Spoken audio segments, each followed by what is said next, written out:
Urush xavfi kuchayayotgan bir paytda AQSh va Eron yadroviy muzokaralari boshlandi. Assalomu alaykum aziz kanalimiz kuzatuvchilari, kanalimizga xush kelibsiz.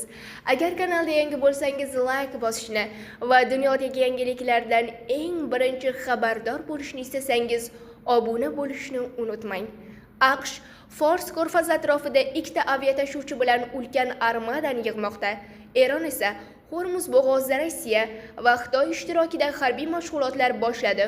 Ushbu keskinlik fonida Jenevada AQSh-Eron muzokaralari boshlandi. 17 fevral kuni Jenevada AQSh va Eron vakillari uzoq yillardan beri davom etayotgan yadroviy mojaro yuzasidan bilvosita muzokaralarni boshladi. Masaladan xabardor Reuters manbasiga ko'ra, muzokaralarda AQSh vakili Steve Witkoff va Jared Kushner, shuningdek, Eron tashqi ishlar vaziri Abbos Araqchi ishtirok etadi. Muzokaralarga Omon vositachilik qilmoqda. Uchrashuv BMTdagi Omon elchisi qarorgohida bo'lib o'tmoqda. Avvalroq AQSh prezidenti Donald Tramp ham Jenevadagi muzokaralarda bilvosita ishtirok etishini va Tehron kelishuviga erishishini istayotganini ishonishini aytgandi.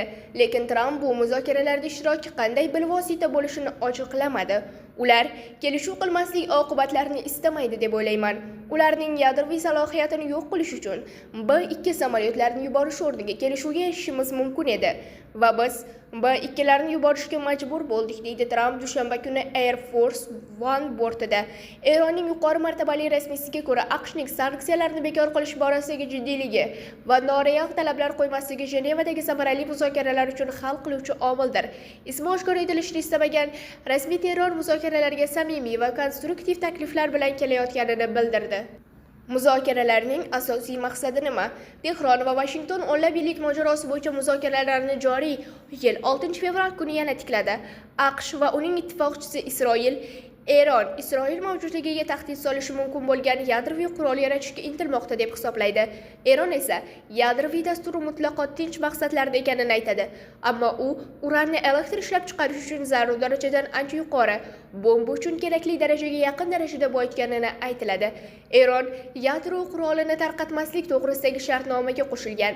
Bu kelishuv davlatlarga atom qurolidan voz kechish, BMTning atom energiyasi bo'yicha xalqaro agentligi bilan hamrohlik qilish evaziga fuqarolik yadroviy energetikasini rivojlantirish huquqini kafolatlaydi.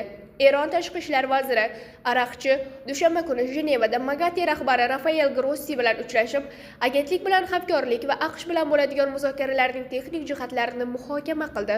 Bunday kelishuvni imzolamagan Isroil esa o'nlab yillardan beri davom etayotgan noaniqlik siyosati doirasida yadroviy qurolga egaligini na tasdiqlaydi, na inkor etadi.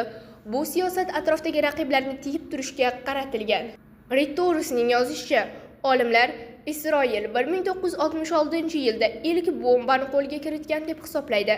Harbiy senzura bilan cheklangan mahalliy jurnalistlar va odatda bunday salohiyat haqida bilvosita gapiradi yoki xorijiy ommaviy axborot vositalari xabarlariga tayanadi. Muzokaralardagi yangi talablar.